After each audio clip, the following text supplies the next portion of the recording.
nationwide arena, and upon us now is a huge fight stakes-wise in the flyweight division. Askarov, 29 years old. Kara France celebrating his 29th birthday tonight. 2 inches in height for Askarov, 2 inches in reach for busy man tonight. He's done well. Chrissy Blair has also done exceedingly well tonight. Ready to go here, round 1 of a possible 3 in the men's flyweight division. Askarov, a -490 favorite. The birthday boy, Kara France, plus 360 on the underdog front. This fight clock is brought to you by Proper Number 12 Irish Whiskey. Massive underdog, Kara France, but the reality is he loves living in this space. He said that he's always been the underdog. He's always been the smallest. He's always been the smallest dog in the litter. Yep. But nobody ever outworks him, and that has shown. And honestly, in his last couple of appearances, he wasn't the story. Garbrandt going down was the story. Yep. The fight before was him fighting against Monterrine, the outstanding grappler that took him down and had him there. And he changed the narrative with his performances, and he feels like Askarov's the story now, but he can change it by going out there and putting him to sleep.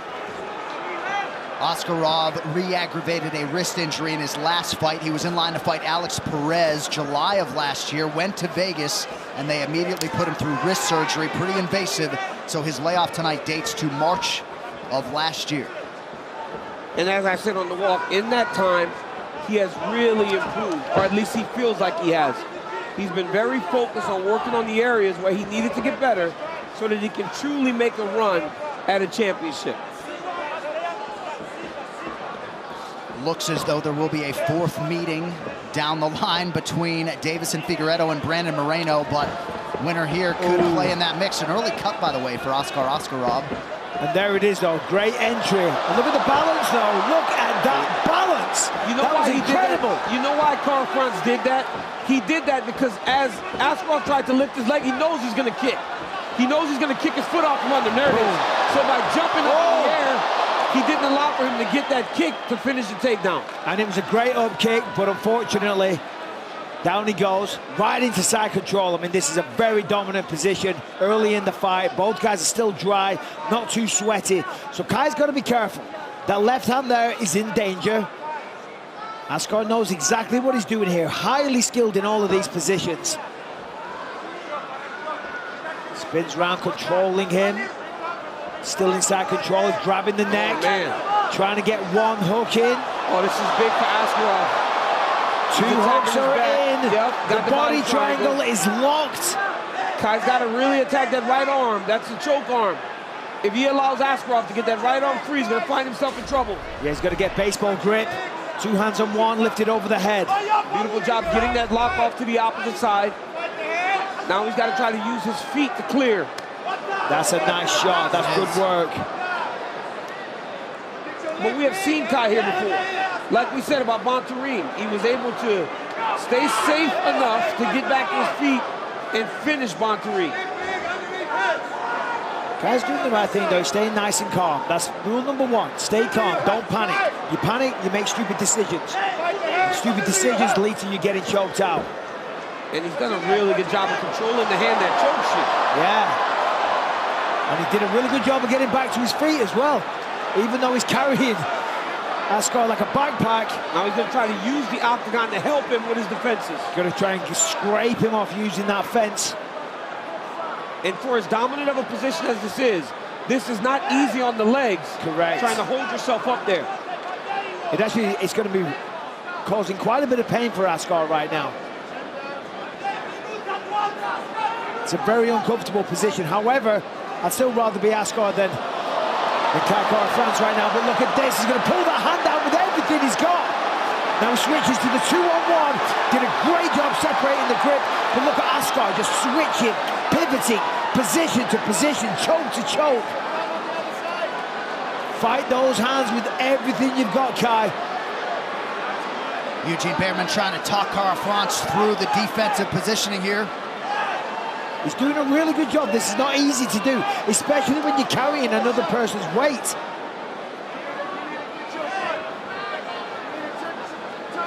Kai staying composed.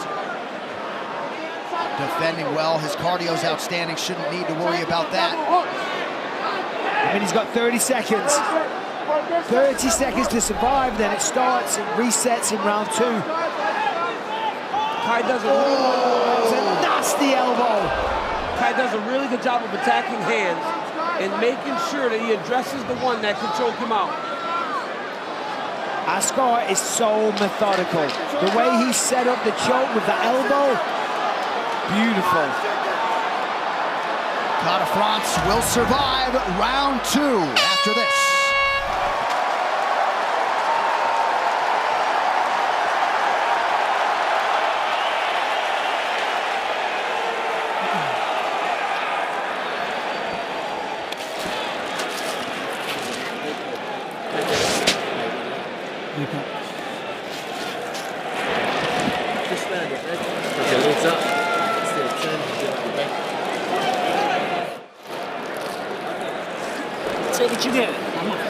Close your eyes. Close your eyes. Somebody tell him to keep his eyes closed. Глаза закрой, глаза закрой. Close your eyes. Close your eyes now. Глаза закрой.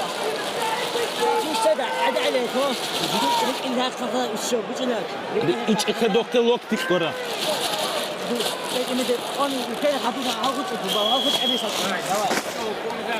Go, let's go. You got this.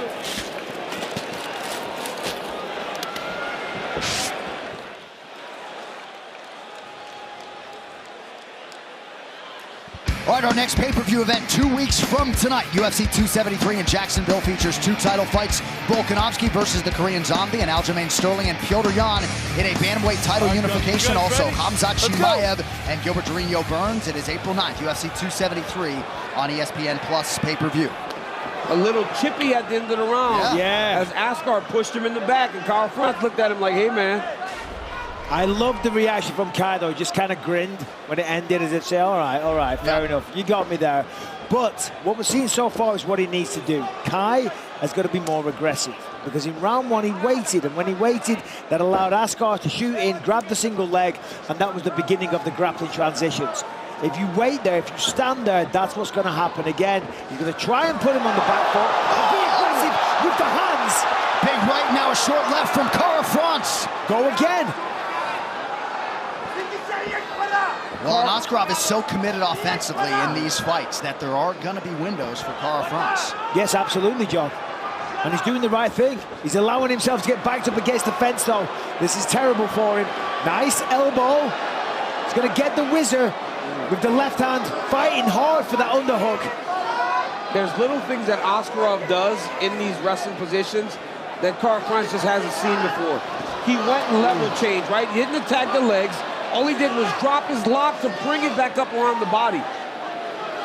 I tell you what, though, Kai's doing a fantastic job of building his base and trying to get back to his feet because Askar is an extremely high-level wrestler. So what he's done here, he's still got Askar on his back, and now he's turned, he's out. That's incredible. A pro-Kara France crowd trying to will him on here. 3.5 to go, round 2. I think Kara France needs to show something up the middle. He's throw a couple front kicks, maybe throw an uppercut, even if it doesn't land. Show Askar something that deters him from taking those shots. Kai has to stay out in the middle. He can't allow himself to be backed up against the fence, and he's got to try and be the aggressor. I understand the risk, but that's what we're doing here. See, so that's what's going to happen. If you allow Askar any time to dictate the pace, he's going to take you down.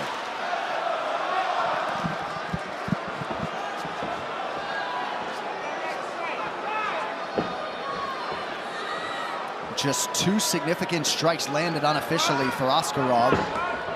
10 for Kara France.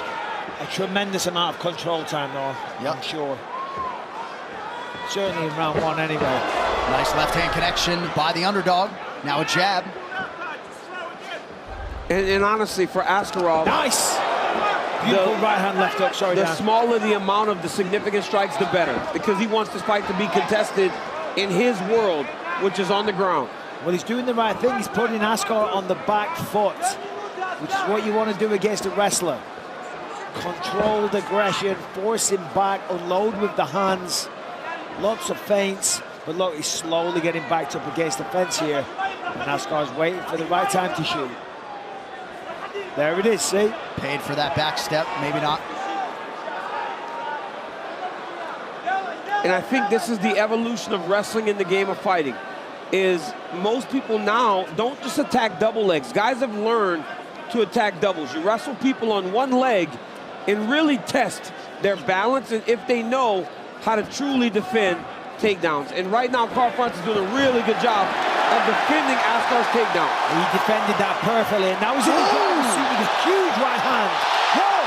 Left hand was a big one. And again. Big left. There it is. Desperation shot. Now Askarov fires back. Oh, another left from Kara France. Gotta love the attitude of Kara France, the way he says, no, come on, right here, let's go. Kara France is an absolute dog. 1 minute to go. It is huge left. He's gonna follow it up. He has got, oh, he's got Askarov questioning now. Askarov looks very uncomfortable right now. And again, you're talking about a layoff of over a year.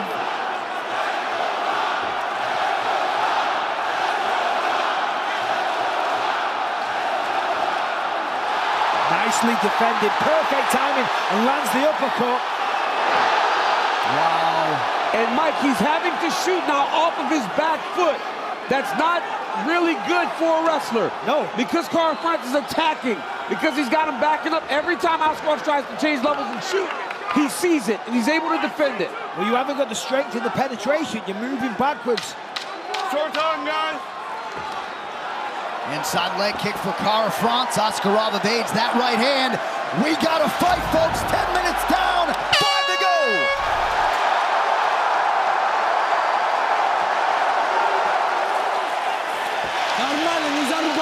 Everything's fine. Don't get in a fight.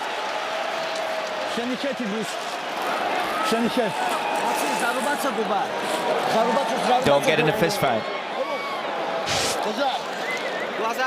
Close your eyes.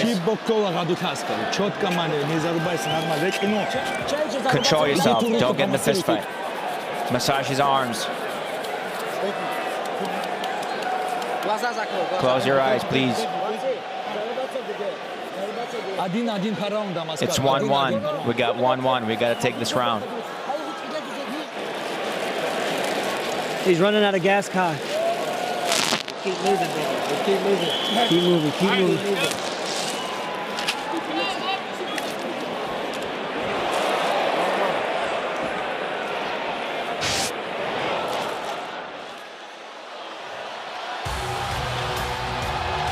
Oh, is it good to be back in a sold-out arena? Good to have you with us for UFC Fight Night. John Anik, Daniel Cormier, Michael Bisping, Megan O'Leary, Dean Thomas alongside. These are two of the best flyweights in the world. They are Askarov in red, Kara France in white. And as you say, John, we've definitely got a fight in our hands. 1-1 without question. Funnily enough, the corner of Askarov said, don't get in a fist fight. It's like, well, if you can't take him down, you've got no choice. Right. Well, here's the thing. You saw Askarov kind of gesturing to him like, let's go. We're going to fight. But that's only to try to get Kara France to stand on the nickel, and he's going to change levels to try to take him down. And that was only because Kara France was doing that, and he's like, I've got to answer that energy. That is a heavy kick, and it appeared to graze the groin area of Kara France, who reacted immediately. Let's check that out, boys. He kicked hard. Oh, maybe a toe. Maybe a toe? It looks like he hit the inside of the leg, right? Inside of the leg and then carried up to the groin area. And for Kara France, he doesn't want this because he seemed the fresher fighter, right? Without question. He was the fresher guy. He does not want to give Askarov time to recover. Fresher guy, had momentum on his side, was feeling the flow of the fight. It was all smiles going into round 3. You sure? You sure you're good? Yeah, ready to go. All right, come over here.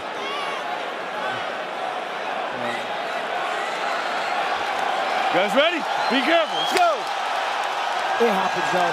Nothing intentional. It does. Especially southpaw versus conventional. Well, and it did land before making its way up to the illegal partner.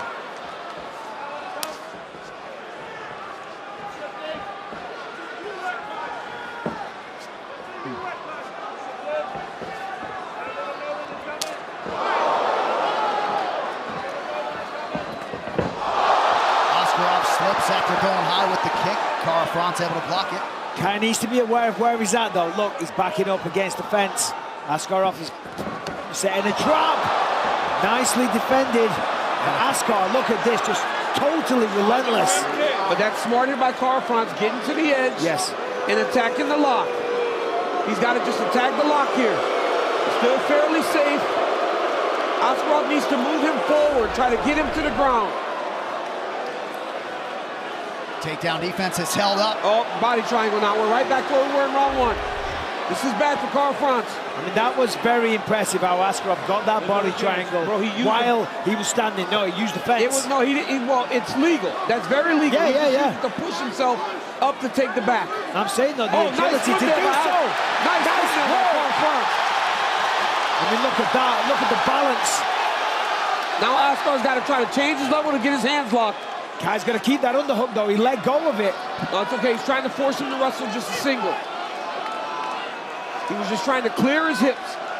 He doesn't mind Askarov locking his hands around one leg. He just doesn't want him on two. We'll push down on that head. And that's absolutely disheartening for Askarov. Well, he got this position. He got this position, and Kara France just did a little motion, rotating his shoulder back towards his butt, and it made Askarov slide over the top. Under 2.5 minutes to decide this one. We are back to the center of the octagon here. But the biggest moment of this round to this point is the takedown and back take by Askarov. Yeah, so far, Askarov's ahead of this round. Kara France has to press. Yeah, no, he really does. I mean, he's defending, he's back in the open, he's able to fight his fight, but that's what he's got to do. He's got to explode, he's got to go for it. He needs to try to make this fight look like he did last round, where he had Askarov taking defensive attacks and almost panic wrestling. He cannot let Askar be backing him up if he wants to win this fight. He's got to let the hands go. This pace is a little bit too slow if you're Team Kara France. And he's backing up again. I mean, of course, I understand it. Askarov is pressuring. That's a big right hand. He's got to go forward and swing. Use some feints, set it up over the top with the right hand, follow with the left, throw combinations, and get away from that fence. He knows, though, look, he's circling. But he plants his feet and go. Uppercut from Askarov appeared to maybe partially land, but it is anybody's fight. Just over a minute to go. Askarov's doing a really good job of changing the pace and flow of the fight by going forward. Now you see Kara France backing him up. That's good. There it is. That's what Kara France has to do. Now, nice counter by Askarov, though. The man's got hands as well. He's not just a wrestler. And I think Askarov's showing those improvements this fight. Oh, right hand lands. Nice kick.